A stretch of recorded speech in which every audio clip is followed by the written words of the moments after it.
This is milk, but not your garden variety bought in the store-bought kind of milk. This is a different kind of milk. This is A2 milk that I got from Growing Up Whole. They just happen to live right down the road and they got their own milking cow, and I got some from them. We're gonna show you today how we use it, and it might blow your mind. Now, you can buy that store-bought milk if you want, and you're gonna be disappointed as soon as you taste this stuff because there's no going back. I'm not kidding. So, what do we do with it? You could literally take this cream off the top, right here. You can see that little cream line. I've already taken most of it off of there. And then you can do something very special with it. But there's gonna be uses for this milk that you've probably never seen before. And I'm gonna show you just how awesome and beneficial it can be. Okay, when you get this stuff home, you can do a bunch of things. You can leave the cream in there and go ahead and drink it. Some people like to mix it up and drink it. I ladle the cream off like so. And if I don't do it that way, I'll put it in a dispenser like this. The cream will be at the top and then the milk at the bottom. And then you just use this valve to go ahead and collect your cream, which is what I did for most of this stuff. So the first thing I'm gonna do is collect all this cream, and I'm gonna do some pretty cool stuff with it. But the milk in here is what is most important, and I'm not gonna drink it. Okay, I got plenty of cream, and I'm gonna show you some pretty cool stuff I do with that. Now, I'm left with a little bit of cream on top, but it really doesn't matter. I'm just gonna kind of mix it up. It won't matter here in a minute, but I'm gonna do something that most of you are gonna think is sacrilege. I'm gonna take this gallon of milk, and I'm pouring it into my pump sprayer. And now, if I had to, I would go ahead and use my distiller and put some equal amounts of distilled water in here. But because we're on a well and this water is really good, I trust it. So I'm gonna take a gallon of this and I'm gonna pour that into the pump sprayer. Okay, we'll just set this here for now. And I'm gonna put my cream in the fridge. We'll come back to this in a minute. But this is really the star of the show because you're not going to believe what I do with it. Beautiful blue day. Now that's critical for me for what I'm about to do because every single day it's been nothing but rain, rain, rain, rain, cloudy, cloudy, cloudy, cloudy, trails, trails, trails, trails, and it looks like some of that's going on again. But I'm out here with that 50-50 mixture of that ball and milk. It hasn't been pasteurized. It hasn't been homogenized. It hasn't been any of that stuff. It's straight from the cow. And that's the way we like it. Now, I got it in this sprayer and I'm in the edge of my food forest now. Over here, we got a blueberry. Take a look at that. This sucker is blowing up. Over here, we got a pear that I got out on the discount rack and it's doing its thing. But here's the critical thing. I got this from my man, Stefan Subkowiak. I'll leave a link for that.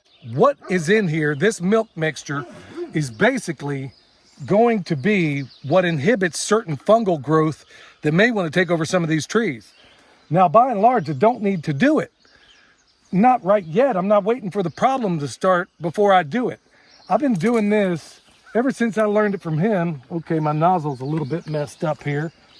I've been doing this since I learned it from him all the way back when he did the permaculture orchard video. Now, the cool thing about this, he was using whey, I'm using milk.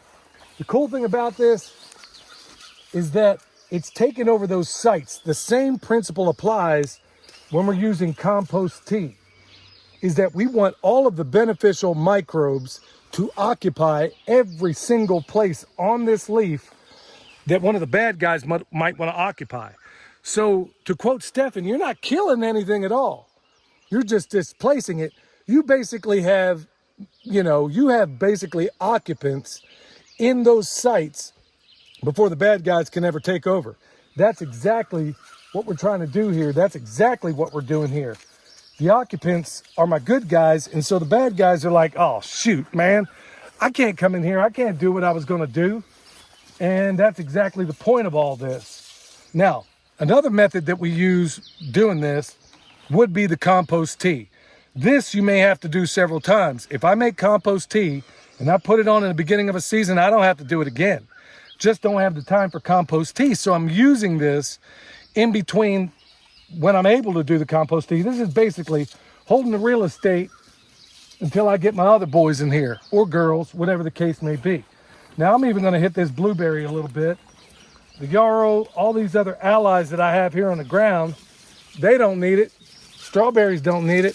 Really nothing else needs it out here except my trees. Now, what I will say, this nitrogen fixer, you know, if only the trees you eat were every bit, or the stuff that comes off the trees you eat was every bit as robust as these nitrogen fixers. I don't have to waste milk on them. They're not gonna be a problem. So I'm gonna just mosey on down.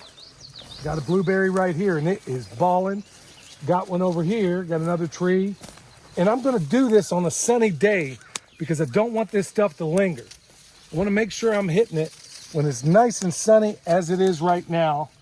So what I usually do is hit it from 3, maybe 4 sides. So I'm here on this side, then I'm gonna come around on this side, hit it underneath, doesn't require a whole lot, and then hit it up above. Now, if you're wondering why these trees are a little bit haphazard, it's because it's my food forest. I'm basically, everything in me is saying, come out here and prune, but I'm not gonna do it. As you can see over here, this isn't necessarily another fat blueberry over here. They're really blowing up. And of course, we're walking all over strawberries because that's our ground cover. And I'm gonna hit it from this side. So, here's another little way we're using our milk. Let's go on and show you the other ways we use it at the house. Okay, I got all this cream and I basically got this KitchenAid over here. These have been sitting in the freezer. So check this out. It makes all the difference in the world when you do what I'm about to do. This is where I had to learn from my wife because she is a pro at all of this. So I'm gonna take this cream. I'm only gonna get about 2 cups for now. I could just use the marking on the side of this, but we'll put this in here. Now, I found out the hard way that if you really go with any more than this, it takes a while. So what are we gonna do with it? I could use this cream. I mean, you could take it, put it in your coffee. I mean, so many doggone things you could do with it. Michelle could make some creme brulee. Wink, wink. Anyway, this here, we're gonna go ahead and I'm gonna start it on about number 4. And we're gonna first make whipped cream out of it. All right, if I wanted whipped cream, I'd probably stop pretty close to where we are right now. But I don't want whipped cream because the strawberries ain't ready yet. So we're gonna go straight into butter. And I'm gonna turn it up just a little bit. The reason why I had it lower is that when it was liquid, I didn't want it slapping all over the side of this place and getting all over the kitchen. So we're just gonna keep driving on and then we're gonna get to the butter phase. Yeah, looky here, y'all. Okay, I'm gonna turn that off because what we got here is butter and it just kind of gathers up in there. And what we got down in here is buttermilk. So think about all the uses you got there. Now, the only thing left to do is to take this butter. I'm gonna take it over to the sink where I got some really cold water. Some people put this stuff in a sieve or some sort of like a 400 micron bag or even cheesecloth and rinse it that way. I do it another way. So we're just gonna walk over there and I'll show you what I do. Now over here, I'm just gonna strain my buttermilk and think about all the wonderful things you can do with that. This one here, some people put it in cheesecloth or whatever. I just like to just float it down in some really cold water. I got a giant ice cube, as you can see in here.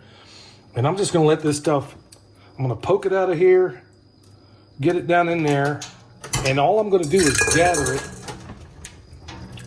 And I'm getting all the rest of that liquid out of this butter because if you don't, obviously it's gonna wanna go rancid. Now, got myself some butter. I'm gonna stick it on a plate like so, and I'm gonna stick it in the fridge. And what's gonna happen in the fridge is it's gonna draw even more moisture out of this thing.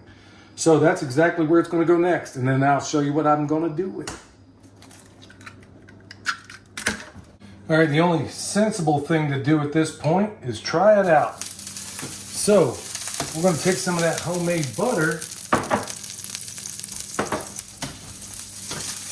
a little bit of moisture still in there, as you can hear. Look how yellow that is. I got the pan a little too hot.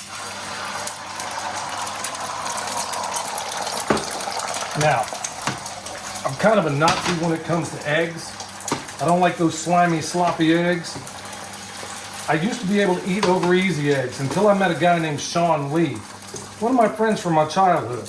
Watching him eat over easy eggs was like the most horrible experience you could ever ask from anybody. So I basically eat them scrambled, and they got to be cooked all the way through. And honestly, when I make my eggs, like I said, I'm something of a Nazi. I got them a little bit overdone right now. It should take about, I don't know, 30 seconds, maybe a little bit more. And they're a little bit ugly, but let's taste them. All right, that's a wrap, y'all. Hopefully you got something out of this. So when you get that homemade milk, good night, y'all. You can just drink it straight up. You can make buttercream, buttermilk, milk, I mean, you name it. It can all be done. But also don't forget that other part where you could actually take, if I wanted, I could take just that buttermilk and use that to spray on the trees because you got a fair amount of it all left over. But at the end of the day, you gotta love this farm life.